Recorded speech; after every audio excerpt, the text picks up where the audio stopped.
He gets transported to a world where humans have gone extinct and becomes the most overpowered hero. Shin was an average high schooler who started playing the brand new VR MMORPG game called The Gate. This was the most advanced game of its time and took the world by storm. Players can explore the world as freely as they wanted to, select their own race, and defeat powerful monsters together with their friends. This game was a dream come true for everyone, but one day, this popular game became a death trap, as the servers were jammed and people got stuck inside with no way of leaving the game. When a monster killed someone, that player died in real life as well, which created a huge wave of panic. But Shin was an experienced gamer who protected his fellow players from untimely death and made it his goal to finish the game so they all could return back to their normal lives. After several months, he finally leaves his home and his support characters to enter the final dungeon and face the final boss. The monster lunges forward with an attack, but Shin dodges and backs off before rushing forward and delivering a wild slash, cutting one of the wings off. He thought this would give him some advantage, but to his surprise, the boss simply regenerates his wings back alongside his HP. He realizes that he needs to finish this fight as soon as possible, so he rushes forward and clashes against the enemy before jumping up and delivering hundreds of strikes in quick succession, almost defeating the monster. Before the monster could recover though, he uses his special ability to upgrade his sword and jumps up in the air, striking the monster straight on the head, finishing it off forever. As soon as the monster disappears, the announcement is made inside the game about how the final boss has been defeated, which means that the game is officially over, and people are allowed to log off. He excitedly checks the log sheet to see that all of the players are slowly logging out and disappearing from the list. He makes sure that every single player left before finally he decides to log out. Before he could do that, however, a sudden noise makes him turn around, and he notices that a new gate has been opened behind him. The curiosity gets the better of him, and he decides to check where it leads before logging out. Suddenly, there was a huge bright light, and the next moment when he opens his eyes, he finds himself in the middle of nowhere in a grass field. All of this feels very realistic, but he checks his menu to realize he still must be in the game. He tries to log out, but notices that the log out button has disappeared once again. His heart sinks as he immediately checks the number of players in this game, only to realize that none of the players from the previous game have been transported here, and he is all alone.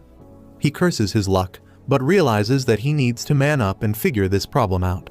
First, he uses his magic bird to take him to the location where his house used to be. To his utter surprise, the house that he built was still there, but suddenly he notices that a bunch of hoodlums seem to be harassing a girl. They ask the girl to tell them where the elf is, but when she refuses to give them the information, they grab her and start taking her out into the forest. The moment she exits the barrier around the house though, a massive monstrous pig appears in front of them, scaring the hooligans away, while she collapses on the ground waiting for her death. Thankfully, Shin slays the beast just as it was about to attack her and asks whether she is okay. She thanks him for saving her and takes him inside, where she asks what does he need. Shin is confused as this is supposed to be his home, but according to the girl, this home belongs to an elf named Rai. He suddenly realizes that Rai is none other than the pretty white-haired NPC character that he had in the last game. Apparently, she is very famous and owns this establishment. The girl introduces herself as Tiara and claims that she can relay his message to Rai for a small fee of 1,000 silver coins. Shin is confused as in the last game there were only gold coins, so he produces a gold coin, claiming that he only has this, but Tiara's jaw drops to the floor as apparently the gold coin is worth 10 million silver coins in this world. She asks who he is, and Shin replies that he belongs to the race of high humans. This shocks Tiara even more as high humans apparently went extinct 500 years ago. Shin realizes that the high humans must have been the players from his world who all logged out of the game after he defeated the final boss, which means that this world is 500 years in the future. He thanks her and hands her the gold coin for giving him this information. At first, Tiara gets shocked and tells him that she can't take it, but soon the gold digger inside her comes out and she accepts the coin and simply stares at it with disbelief. He asks her about the monstrous pig in this area, and she replies that she is cursed. According to her, she used to have silver hair, just like any other elf, but one day when she was a child, she got cursed by someone and her hair became black. Ever since that day, monsters have been attracted to her, and everyone hated her. Thankfully, Rai took her in and used a magical barrier to protect the house so that no monsters can attack them while inside. She claims that she will live her entire life inside the house, which is a pretty sad thing. So Shin uses his magic to check her stats and realizes that it is just a low-level curse that randomly happens. He tells her to relax and uses a purifying magic to nullify the curse. The magic seems to have worked, but her hair only partially changed to white. He decides to verify it and takes her outside the barrier, where she is scared at first, but soon gets relieved and overjoyed about the fact that now she can live her life normally. She starts crying and thanks him before they head back inside the house. There she hands him a blue envelope and tells him that this is a letter of introduction which will let him enter the city like a VIP. He thanks her and leaves the house to check out this new city and whether he can learn anything about how he can get back to his world. While near the gate, he realizes that he doesn't even have to get in line and enters the city without getting checked, and immediately heads for the Adventurers Guild to register himself. While he was eating, the guild master approaches him and takes him into the back room to verify the blue envelope. He checks whether it is a fake only to realize that the envelope is totally genuine. And then he tells Shin that this envelope is extremely important, as with this, he can travel through any city without checking, stay at any guild, and can even have a personal meeting with the king himself. He tells him to make sure the card doesn't get stolen, and he promises to keep it safe. He attacks the monster, but it blocks before striking back, while Shin jumps up before backing off. He realizes that this monster is stronger than he thought, and seems to have a legendary weapon. He rushes at the monster and strikes again, but barely does any damage because his sword is almost broken. He knows he only has one more chance before the sword breaks, so he powers up like Goku and rushes at the demon, delivering a powerful slash that deletes the monster while the sword is thrown away far into the sky. He feels bad because he wanted that sword, especially now that his sword is broken, but simply takes the crystal is dropped as his reward and leaves the area for the time being. It turns out that the sword flew and ended up landing inside the chamber of the princess of this kingdom, who was beyond shocked to see this, while her guards wondered whether they were under attack. The princess tells them to calm down and realizes that the weapon is a legendary item, which is not a very usual thing to see. She tells the guards to get the weapon checked, and also find out who threw it inside the castle. Shin ends up returning to the city where he finds a large crowd gathered around the tattered remains of a bunch of soldiers.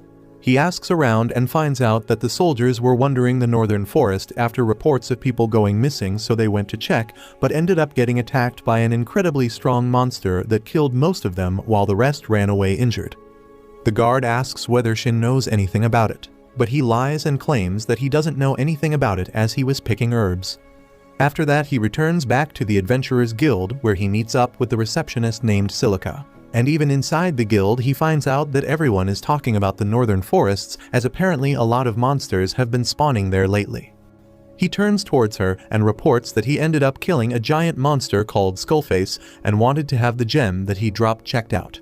Silica is completely shocked while Shin continues about how the monster had a giant sword which ended up going missing, while his own sword ended up getting damaged during the scuffle. Silica gets in his face asking how can he talk so nonchalantly about something so crazy, but Shin replies that he just had a chance encounter and it was not his goal to fight the beast. Just then a green-haired elf named Elsa arrives who asks what the commotion is about. Silica goes near Elsa and whispers in her ears about how Shin ended up killing the legendary monster Skullface. Shin tells them that he doesn't have anything to prove that he killed Skullface though, as the items he dropped were too weak and basic, while the sword ended up getting lost. Elsa thinks that Shin must be lying about killing such a monster and asks Silica to get the gem checked. Silica tells Shin to wait out here while she has the gem checked, so he turns towards Elsa and asks whether monsters like Skullface spawn often here. She tells him that monsters are born from grudges and sins of people who die a horrible death, and because a lot of people ended up dying in the northern forest, it is now filled with corpses and a perfect location for the monsters to live. She tells him that usually the monsters there are pretty low level, so Skullface being there is a very big mystery. Shin very calmly tells them that he thought so as well, because he has never seen a Skullface that's level 359. This utterly shocks the two girls as they wonder where Shin is joking around or not. Elsa immediately tells Silica to check the level on the gem and turns around to Shin, telling him that if he is telling the truth, then that means that he is stronger than a full party of a rank adventurers. He tells her to keep it a secret for now, and she agrees, and after that she heads off to eat some food. While waiting for his food, a tall man wearing weird purple dress walks in, and everyone gets quiet around him, looking scared. The man comes up near Shin and puts his spear down, which Shin recognizes as a legendary item. The man sits down the other side and introduces himself as Will and asks whether he is new here. Shin replies that he came here a couple of days ago, and Will laughs about it, and claims that the only reason why Shin isn't scared of him is because he doesn't know him. He claims that he is known as the vampire around here because his spear has the ability to suck the soul out of any enemy that tries to cross his path. Shin doesn't really care about it and tells him to eat quietly as he has work to do. Later that evening he goes to a library to find out more about this world and reads a book, only to learn that this world is basically the same as the game he used to play. But the race of high humans have gone extinct, which means he is the last one in this world, which could be dangerous if bad people got to know about it. Meanwhile, the guild master calls a meeting where they discuss about the recent developments with Shin, as it turns out that he was telling the truth and the gem is indeed level 359. One of the royal guards asks the guild master to let him meet Shin, because this morning a huge sword flew into the princess's chamber, and they believe that Shin is connected to this occurrence and the sword might belong to the monster Skullface. On the other end, Shin is sitting near a fountain eating some snacks when he spots a small beast girl looking at his food with hungry eyes, so he offers her a bite and she happily takes it. While he was wondering whether the kid is lost, Will ends up walking up to them, as it turns out that Will takes care of some of the children that live in the church's orphanage, and this girl keeps running away when she gets bored. He tells her to get back to the church, but before going she goes near Shin and whispers in his ears that he should save the fox in the northern forest. Shin has no idea what she is talking about, but decides to check it out. The next morning he heads over to Tiara's place, where he asks her to relay a message to Rai. He tells her that he has been trying to send a mail directly, but he can't do it. Tiara looks confused and asks what is he talking about, so he tells her that he has magic cards that he can directly send to the person he wants. But they aren't working when he tries to send it to Rai. To demonstrate that the cards work otherwise, he goes outside the cottage and sends a mail to Tiara, which shocks her, and she asks whether she could keep some. He happily gives her the cards and tells her to deliver the envelope to Rai alongside a sword that he produces. The sword supposedly belongs to Rai because in the game, he crafted it for her by using the items dropped by a lot of mythical monsters, and only she can use it. He tells Tiara to convey the message to her that if she remembers the sword and who made it, she should contact him. After that he heads off inside the forest to check what the beast girl was talking about, and suddenly the fog thickens as he arrives near a shrouded temple. He enters inside the mysterious-looking place and peeks inside the shrine only to see a small white fox lying in the middle of a magic circle. He walks up to her and checks the beast, only to find out that the fox has been cursed and poisoned. He immediately uses his ultra-strong purifying magic to heal her, and the fox returns back to consciousness. Suddenly, he feels that something is off and checks his map to see that he is being surrounded by enemies. He goes outside to find a truckload of zombified skeletons walking with swords in their hands intent on killing him. He tells the fox to stay tight while he takes a spear out of his magical pocket and in just 2 extremely powerful magical strikes, ends the lives of all of the monsters. After destroying the entire group without even breaking a sweat, he checks his map once again, thinking that all is clear when he spots that there are 2 more monsters nearby. It turns out that the statues near the gate were petrified monsters who finally break free and attack him. They are both level 675, which is insanely high, but he dodges their attacks and tries to use his Shadowbind magic to trap them. The monsters turn out to be pretty strong and release a thick fog like magical smoke that completely covers the entire area, blinding Shin and hurting the fox, while the beasts attack Shin from the darkness as he tries to dodge. He keeps dodging their attacks while trying to think of a way out of this problem when the fox directs him towards the magical circle inside the shrine. He immediately runs inside, and to his surprise, the smoke clears up and he is able to see clearly. Before they could attack, he uses his special legendary binding magic, and once they are trapped, he releases the full power of his spear, and in one devastating thrust, he completely destroys both the monsters from existence. Soon the smoke clears up, so he checks up on the fox once again, But to his utter surprise, the fox turns out to be level 211 monster called Elemental, which was the highest tier monster present inside the game. This was a really lucky break as he decides to keep the fox as his pet who could accompany him on his journey to find a way back home. He starts walking back, but realizes that considering how rare and unbelievably strong this elemental fox can be, it could become problematic as some people might attack him and try to steal her away. To make sure it doesn't happen, he decides to form a bond with the fox, in the process known as taming. After a beast has been tamed, only its owner can see the stats, and this way, everyone will think that she is just a normal fox. He turns towards the fox and asks whether she would want to be tamed by him, and to his surprise, the fox seems willing to do so as she trusts him after he saved her life. He begins the process, and after a while, the fox gets successfully tamed. He names his new party member Yuzu and heads back to the capital. He goes back to the guild where he meets up with the receptionists, who both want to take his report. He asks which one should he give the report to, and the sisters start bickering. He doesn't care about these things, so he walks over to the notice board, where he notices a weird quest. It seems to be put up directly by the church, and it doesn't disclose anything, only asking for a skill-holding adventurer to approach them. He finds it very fishy, but at the same time, he is also curious about it. He decides to take the notice and head over to the church, as this way he could meet Millie as well. He reaches the church where he meets up with a nun named Trya. She asks what is he doing here, and he honestly replies that he doesn't really know much about the church, but came here after checking the quest. The nun immediately gets interested, and asks whether he is a skill holder. He tells her that he would reveal everything, but he would like to gather some information as well. He asks whether Millie the Beast Girl is around, and the nun seems suspicious, but takes him back to the guest room. He waits while wondering what powers does Millie possess, as she told him to save the fox before. Finally, the door opens and Millie enters the room, happy to see him. She immediately runs up to him and starts hugging him, which softens the nun a little bit, as she claims that now she knows that he is not a bad person, because Millie usually doesn't like company. He asks whether he can start the business talk now, and the nun gives him her permissions.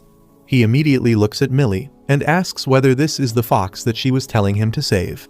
Millie takes a look at his head and happily claims that it is indeed the fox that she thought was in danger and thanks him for saving it. Shin smiles and tells Yuzu to thank Millie, as she is the one who asked him to save her life. Yuzu immediately comes down and thanks Millie, while Shin turns towards the nun and asks about the quest. She tells him that he must be a skill holder to be able to see the quest, which makes Shin realize that even though having certain skills were very common in his world, it must be a very rare thing in this new world. She tells him that they are looking for a particular skill holder who can teach one of the church's nuns that skill. He asks whether they want the heal or the curse skill, but the nun shakes her head and claims that due to certain circumstances, they really need to learn the purify skill. She looks down thinking that there is no way this guy knows the skill, but Shin simply replies that it is a hassle to learn that skill. She is shocked and asks whether he means that he knows the skill, and Shin replies that he does. She asks whether he would accept the quest, but he replies that he wants something in return for the job.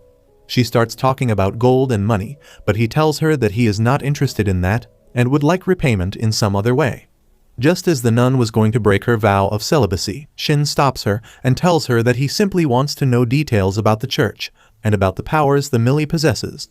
She looks unsure about it, and it makes sense, but Shin knows way too less about this world, and having the church as his informant would be very helpful. The nun was having trouble making the decision, but Millie speaks up and tells Trya that it is fine, and that she can trust Shin. Trya ends up taking the advice of a 6-year-old, and tells Shin that she can give him all the information about who comes and goes from the church alongside other details. She then tells him that Millie has the power of an oracle and can predict future sometimes. She has never been wrong in her predictions even once, and that's why they try to keep it a secret, because some evil men can try to take her away for their own benefit. To prevent that from happening, Will usually stays nearby, and because he is such a feared warrior, people stay away and don't mess with them. He then asks when would she like to learn the skill, but Trya replies that it is not her who is supposed to learn it, but the granddaughter of the previous priest because of some religious reasons. Later that day, Shin tries to mingle with the other children, but they all seem to be enchanted by the beautiful fox, while they completely ignore Shin and Millie. Shin doesn't know how to get closer to the kids, but Millie has had enough and wanted to pet Yusu, so she calls him over to Shin and then takes her in her arms, cuddling and petting the pretty beast. All the children watch in amazement and jealousy, but when Shin tries to talk to them, they run away. One of the older kids walk up to him and asks whether he is the one who is going to help them. Shin replies that he did take the quest and asks for more information about it. The little girl tells him that currently the church doesn't have a priest, so there are 2 candidates. The most promising candidate is a man who wants to destroy the orphanage completely and make his own house here. Shin asks why would he want to destroy the orphanage, and the kid replies that because they all hate this man, and he is also a money-grubbing pig. Shin asks why can't Triya become the priest, but the kid tells him that only a person with a purify skill can become a priest, and the other candidate is Rash, the late priest's granddaughter. She pleads with him to help them, and he tells them not to worry. Later that day, he meets up with Rash, who seems to be a nice girl, but pretty clumsy and careless. He introduces himself and claims that he will teach her the purification magic, but warns her that it will totally depend on how she practices and whether she is able to complete the training. He then asks whether they know any places where high-level monsters spawn, and Triya replies that there is a very well-known spot in the faraway forest. Before he can get any further information, the door opens and Will enters the door, with a scowl on his face, and asks why did he take the quest. He asks what he asks for in return, and Shin honestly tells him about his deal with Triya. Will thinks that they are trusting him a bit too much, as he is still a no-name new adventurer, but Millie insists that Shin is fine. Will still puts his lance on his throat and warns him that if any information about Millie's power get leaked, he will kill him with his own hands.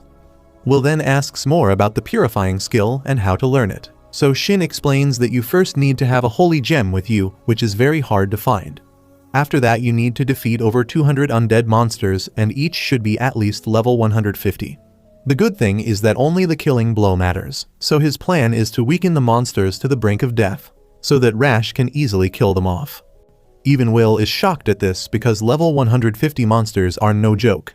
Shin, however, reassures them that he can do this, and insists that the harder part would have been to find a holy gem, but thanks to the power of plot armor, he already has the gem, so they can begin the process immediately. They decide to start the quest at night, and all of them go back to have some rest. While Shin was walking down to have some food, he gets ambushed by Will, who was waiting for him, and he takes him into a tavern for a talk. They have a deep bro talk, while Will explains that according to myths, every so often a person known as the Chosen One is born who has all the knowledge and memories from his previous life and is extremely strong. Shin wonders how this sounds similar to his reincarnation story, when suddenly he gets a message from Tiara, who claims that Rai replied and told Shin that she wants to meet him the moment she comes back from her job. After that, Shin takes out his letter of recommendation to flex on Will, but surprisingly even he has one. They touch tips together, which strengthens their bond even more, and a couple of hours later, head down to the dark forest. They walk for a while, after which they finally find their first wave of monsters. The dog monster attacks them, but Shin immediately freezes them in the air, and tells Rash to use her heal magic to kill them. She was unsure at first, but quickly deals with them.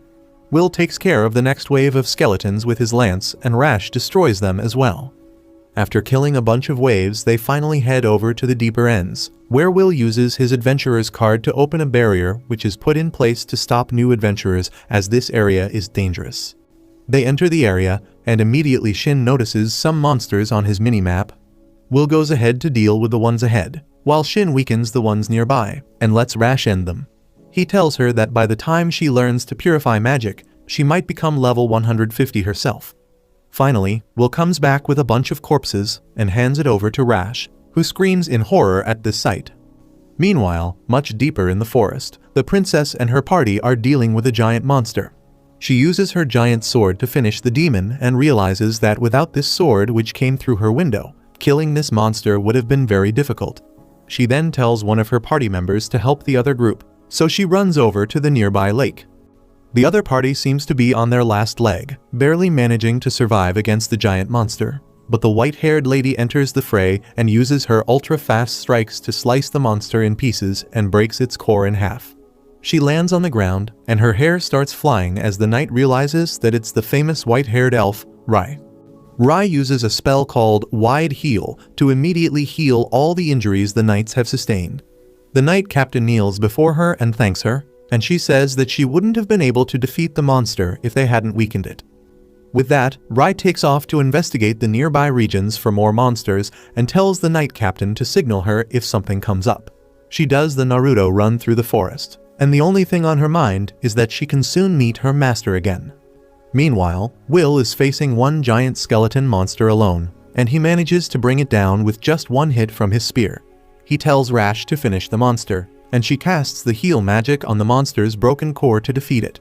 She suddenly starts glowing as the monster is defeated, and Shin says that it is just the special effect to tell her that she is eligible to learn a new skill. Rash seems spaced out and Will asks if she is fine. She explains that her mind was suddenly full of information about how to use a skill. Shin congratulates her and says that now they should quickly return to the city. Suddenly, Yuzu notices something, and as Shin looks around, his gaze also gets stuck on something. Will and Rash also look in the direction and find dark energy from all over the forest gathering in the sky. Will says that it is the magic matter that reanimates dead creatures into monsters. The dark sphere in the sky finishes absorbing the magic matter, and then it starts changing its shape while descending to the ground. It takes the form of a giant night monster, and Shin reads its status to find that it is a level 804 Skullface Lord. The monster suddenly leaps high into the sky and hits the barrier cast by the Adventurers Guild, shattering it along with Rash's hope to escape the place alive. The monster lands back on the ground and looks towards Shin and his group, and they instinctively know that they should run away. The giant monster roars and summons an army of skeleton monsters to surround them. Will panics and asks Shin to help him break through the monster horde so that they can escape, but he replies that he is going to stay here. Shin removes the limiter he had placed on his power, and Will is overwhelmed on seeing his true abilities. Shin declares that he can't let the monsters roam free and cause destruction, so he will stop them here. He asks Will to head back and take Rash and Yuzu with him, and casts a physical enhancement buff on him. Will tries to grab Yuzu, but she tightly latches on to Shin, refusing to let go of him. He understands her feelings and lets her stay with him. He then uses a powerful lightning spell to destroy all the skeletons in front of him and opens a safe passage for Will and Rash to run away. Shin then summons his sword and rushes towards the monsters. Yuzu uses a flame attack and takes down a large number of monsters at once, but the giant monster roars and calls more monsters to its aid. In response, Shin uses a powerful red thunder beam to annihilate the skeleton monsters, and the glow of his attack is witnessed by Rai, who flies towards his location. Shin notices that his attack took down many monsters, but his minimap is filled with red dots. He sighs, hoping that Rai could come to help him, and then he would be able to fight better. Just as he wishes that, a blue dot appears on the minimap, flying towards him and clearing all the monsters on the way. Shin figures out what it means and immediately runs away from the battlefield to arrive at a field of flowers. There, he finds Rai, and they look at each other dramatically with flower petals flying in the air. Shin asks her if she has been well, but then the skeleton monsters intrude on them. Yuzu jumps down and casts a barrier to give Shin some privacy, and he thanks her before turning to Rai. Before he can say anything, Rai hugs him tightly. Shin apologizes for abandoning her for so long, and thanks her for watching over the shop, but she grips him tightly to suggest that she doesn't want that. Shin is confused because he hasn't mastered the art of understanding women yet, but then he realizes what Rai truly wants. He tells her that he is back home, and she cries as she welcomes him. However, their touching moment comes to an end when Yuzu runs out of energy and her barrier disappears. The giant monster appears there, and Shin tells Rai that they should deal with it first before catching up on lost time. Both of them raise their hands and chant a spell called Sanctuary. A golden ball of light flies towards the sky and creates a radiant circle there. The light of the magic circle destroys all the monsters it touches, and Yuzu instantly gets all her lost energy back. Even the boss monster weakens after getting affected by the light, and Shin draws his sword to finish him. He jumps high and hits the monster with all his might, shattering its core. The skeleton monster falls, but before dying it tells Shin to give his power to him. Shin is shocked to see a monster speaking, and as it disappears, he picks up its core. After dealing with the monster, Shin tells Rai that since they are already here, they should talk things out while walking. They reach the ruins of an old building and Shin tells her what happened on the day he went to defeat the final boss of the game, and how he came here without his will. Rai also remembers that the dungeon suddenly disappeared and so did the masters of other NPCs. She knew that Shin had cleared the game, but since she did not disappear, she believed that he was still in the game. Since that day, Rai and Shin's other NPC Servast have been looking for him all over the world. Shin then suddenly asks Rai to stop calling him master, because it would be chaotic if anyone heard a legend like her calling a seemingly normal guy her master. He asks her to call him by his name, and Rai blushes as she does that. Even Shin feels a bit weak in the knees on hearing her call his name. She then asks about his next step and Shin says that he is going to investigate a sacred site he read about in the library. Rai asks if he plans to return home, and when Shin affirms, she feels betrayed and sad. She knows that it was the expected answer, and accepts it without complaining. Shin changes the topic and asks how much does she remember from the game, and she replies that she remembers everything. She claims that after he cleared the game and all the players vanished, she became more aware of herself. She and the other NPCs were partially aware during the game too, but they were not fully conscious and could not take independent actions. They watch the sunrise, and after that they decide to return to their shop. However, before that, Rai wants to know about Yuzu. Shin tells her that Yuzu is his partner and an elemental, and Rai says that she knew that the fox was special just by looking at her tails, but could not guess that she was an elemental. Shin expresses surprise at this because he hadn't noticed anything. He lifts Yuzu up, and for the first time notices that she has 3 tails. If that wasn't enough of a surprise, Yuzu suddenly tells him good morning, and Shin freaks out. The fox reveals that her mind cleared after the large monster yesterday disappeared. Things make sense to Shin now, and he forbids Yuzu from talking in front of people, so she decides to talk to him through telepathy. Rai believes that her 3 tails will be a problem, but Yuzu can easily merge them into one to pretend to be a normal fox. Shin praises her, and as Yuzu basks in his praise, Rai finds her unbelievably cute. Shin understands her hesitation and lets her pet and cuddle with the fox, and Rai says that it is the first child elemental she is seeing because all others were adults. They decide to depart to the capital with that. Meanwhile, Will has been running all night while carrying Rash on his back, and she is worried about Shin. He tells her that Shin will be fine, and then suddenly, he feels something speeding towards them. He stops and turns around to face whatever is coming towards them, only to find that it was just Shin and Rai. Rash faints from a panic attack, and even Will is not happy that Shin gave them a jump scare. On the other hand, the princess and her guards come across the huge hole in the ground caused by Shin's attacks. The princess thinks that this hole in the ground is connected to the appearance of the magic circle in the air that destroyed all the skeleton monsters. She wonders who could have done that when one of her knights comes there with the sword Shin used to cast the earth-shattering skill. The knight shows the princess a falcon symbol on the hilt of the sword, and states that a very skilled swordsmith puts this symbol on the weapons he creates. He demonstrates that despite being damaged, the sword is powerful enough to split the ground with barely any effort from his side. The knight says that he has heard that there was only one blacksmith in the world who could forge swords this powerful. Legend has it that he was a high human and was called the Peerless Black Swordsmith. The princess remarks that there are no high humans left in the world, and the knight agrees. However, all he wanted to express was that the warrior behind the incident must be someone insanely strong and rich for treating a sword made by a high human like a disposable. The princess suddenly recalls that the Black Blacksmith was the original owner of the shop called Moon Sanctum that Rai operates. She plans to visit the shop once they reach the capital, and the knight asks her what she plans to do if the high human is really back. The princess laughs, saying that she would like to challenge him, and maybe get him to marry her. On the other hand, Will confronts Shin and asks him to reveal his secrets now. Shin tries to give Rai the credit for defeating the giant skeleton monster, but Will points his spear at him, asking him to stop lying. He begins stabbing at Shin, saying that it was obvious that he is the strongest person here because he was spamming powerful moves earlier, and he even caught up to them so quickly. Shin can only dodge his stabs as he asks him to stop. He finally comes clean and reveals that he is a high human, and also Rai's master. Will believes him easily, and then Shin asks him if there are any records about high humans in this world.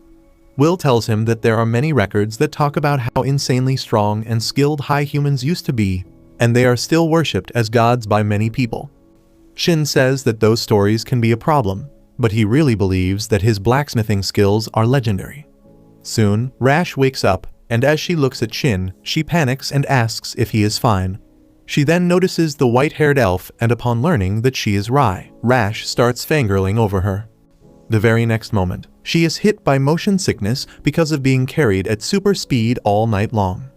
Will carries her on his back again while Shin apologizes for it. They plan to go their separate ways once they reach the gate, and Shin gives Will some of his magical letters to contact him immediately if something happens. Will warns him that if he uses these letters, he would be in a very serious situation, and tells Shin to rethink it. Shin realizes that Will doesn't want to involve outsiders in his problems, but he pushes the letters on him, remarking that he can't leave him alone after they have come together all this way.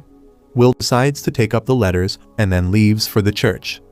Shin and Rai also head back to their shop, where Tiara comes running to greet Rai. She nervously explains to her about the man who came to their shop, claiming to be Rai's friend, without noticing that the man in question is standing right there. After Rai helps her calm down, Tiara notices Shin, who says that they should have dinner before talking about their circumstances. Tiara asks why should she let him eat dinner with them, and then Rai decides to introduce Shin as the true owner of their shop. Tiara freaks out on hearing this, but she cannot argue with Rai's judgment. She apologizes to Shin for not recognizing him earlier, and he tells her to not be so serious. He also introduces Yuzu to Tiara on the same note, and she is shocked to see a talking fox. Soon, Rai prepares a full-course meal for Shin, and Tiara is surprised about the ingredients because the food seems to be covered in a faint aura. Shin says that the meat in the dishes is from strong monsters like Thermal Lion and Orc King, and even the vegetables are some rare items. Tiara once again freaks out on hearing the name of all rare and legendary class ingredients, but Shin ignores her concerns and asks Rai about aura. She replies that aura is the remnant of mana in the ingredients, and it is often seen with powerful monsters and rare plants. They begin dinner with that and truly relish everything. Later, Rai tells Shin that all the other NPCs are living their lives separately. They initially thought about searching for him, but then decided that he would be fine no matter where he was, so they just decided to wait patiently for him. Shin appears a bit melancholy on hearing this, and then suddenly, the drunk Tiara starts telling him that he is too serious. Rai takes her to bed, while Shin also heads to his bedroom that has not changed at all ever since he left it. Yuzu has already fallen asleep, and Shin also changes into comfortable clothes to go to sleep. He feels drowsy the moment he plops on the bed, and wakes up in the middle of the night, feeling a heavy weight on his chest. As he opens his eyes and looks around, he finds Rai sleeping next to him. Shin panics on seeing her so close and his heart starts pounding uncontrollably. He gently touches her face, and Rai starts crying while calling out his name. He can only wipe her tears and apologize to her in his mind. When morning comes, Shin finds that Rai is no longer sleeping next to him, but then he notices some unfamiliar white hair next to him. He lifts his blanket to see what is happening and finds that Yuzu has turned into a human. As she gets up lazily, Shin freaks out on seeing her bare body, and as she rushes to hug him, he fears that the FBI may come for him. He then gives her some clothes suitable for elementals to wear. Later, they head to the kitchen to meet Rai and Tiara, who are surprised to see Yuzu in her human form. She nervously greets them, and then all of them have breakfast. After that, Shin asks Yuzu about the shrine she was at, and the symbol drawn on the floor. She doesn't know anything apart from the fact that she felt less uncomfortable within the symbol as compared to any other place, and Shin begins to inspect her answer for any clues. He then asks Yuzu what was she doing there, and she replies that she was just napping in the sun, when suddenly, a natural disaster shook the place and she tried her best to stop it. She got exhausted by expending all her power, and then went into the shrine to rest. When she thought that she was going to die, Shin came there and rescued her. Shin says that he could only save her thanks to Millie, and Yuzu wants to thank her with a gift. Rai suggests that they take an elven bread made by Tiara as their gift, because it is the top product of their shop. Shin remarks that they are a weapon shop and not a restaurant, but Rai reminds him that he is the only one who can open the armory, so they couldn't restock it in his absence. Shin understands and decides to immediately put the shop back on track. Rai then tells him that there is something more urgent than the shop, and it is about another NPC named Gerard. Shin is shocked to learn that Gerard is still alive, because he is a high beast who can live only up to 150 years. Rai replies that he may not have much longer to live, and he is still waiting for him to come back. Rai then explains that Gerard was the one who united various beast tribes and formed the Farnid Beast Alliance and became its first king. She explains that currently, the alliance is ruled by the 8th king, so Gerard can wait for him. Shin confirms that Gerard is not in any immediate danger, and then decides to travel normally to meet him. Rai and Yuzu are obviously going to come with him, and Tiara says that she will mind the shop. However, Rai tells her that she doesn't need to stay behind, because now that Shin is here, he can carry the shop with him. The elf girl doesn't understand, but Shin asks her to travel with him now that she is finally free from her curse. She gladly agrees, and Shin says that they should start preparing for their journey now. He thinks about the food and equipment they need to buy, and Rai remarks that she must report about the Skullfaces to the Empire as well, so she will need to act independently for some time. Shin has no problem with that, and he plans to level up as an adventurer on the way to Farnid. Rai tells him to form a party with her, because then they can always communicate with each other using telepathy. Shin is surprised to learn about this feature and adds Rai to her party, and then suggests Tiara to also register as an adventurer. Before that, Shin heads to his forge and tells the excited Yuzu to not touch anything because some weapons may be cursed. Since everything is in working condition, he makes some swords, but the first sword turns out to be too good for this world. Shin knows that he can't sell something like this, so he decides to try less harder in the following attempts. He succeeds in making some fine swords to sell at his shop, and then Tiara comes there, ready to go out. They exit the forest and enter the market, which completely takes Tiara by surprise, as she has never seen so many people collected in one place. She asks Shin whether this place is usually this crowded, and Shin replies that the rush hours haven't even started yet. Every single thing in the market makes her curious, as she hasn't been out for 100 years at this point. She excitedly tells Shin that they should go to the guild quickly and get her registered. Shin takes her to the guild, where they meet the receptionist, who immediately tells Shin that he has been ranked up to E. Shin is confused because he hasn't even completed a single quest yet.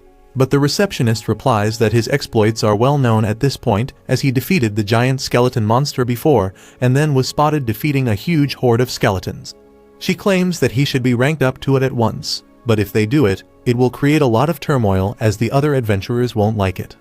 He claims that he doesn't mind that when suddenly the receptionist's face changes as she asks who the hell is with him, as she looks at Tiara with jealous eyes. She claims that they were seen holding hands and asks whether he is in love with her. Both Tiara and Shin get embarrassed as he claims that there is nothing like that. He then tells her that he is planning to go to the place called Farnid and inquires whether there are any quests to be done on the way. The receptionist immediately takes out a huge register and flips through the pages and claims that there is indeed one quest, which is to escort a carriage to Farnid, and asks whether he would like to take it. He immediately accepts it, and they both head out to explore the market a little bit. This basically becomes a date more or less as they walk through the markets, looking at all the different things being sold in the area. Shin then asks her whether she wants to check the church out, and Tiara agrees, so they head towards the church, where they spot Rash involved in child labor as she cleans the ground. She immediately runs over to Shin and greets him warmly before asking who the girl is. Shin explains that her name is Tiara and she works at the Moon Sanctum. This really shocks the girl, who runs over to Tiara and asks whether she knows Rai or not. Tiara explains that Rai is her master, which makes Rash's eyes gleam with excitement as she asks her all about how Rai is as a master and a person. Some time later, they enter the church, where Millie immediately starts playing with Yuzu and thanks him for coming here. Meanwhile, Rash thanks him for helping her the other day, as because of that, she has been appointed as the next priest of the church, and everyone is happy. Shin asks where Will is, as he has not seen him around. They reply that Will has gone out to investigate the other priest candidate, as he suspects that there is something going on which might cause problems for the church. Shin then produces some magical charms that he created with his magic infused in it and asks them to keep it near them.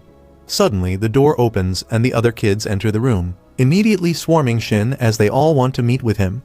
Tiara is also not left alone, as she gets kids all around her and doesn't even know how to deal with them. Some time later, they exit the church as Rash thanks them for meeting up with them and promises to protect the church as much as she can. They bid farewell and head back to the guild, where the receptionist was ready with Tiara's adventurer's card. They take it and head out once again as a successful day starts coming to end. He takes Tiara into a dark alleyway out of eyesight and produces a beautiful crystal claiming that they can straight up teleport with this crystal.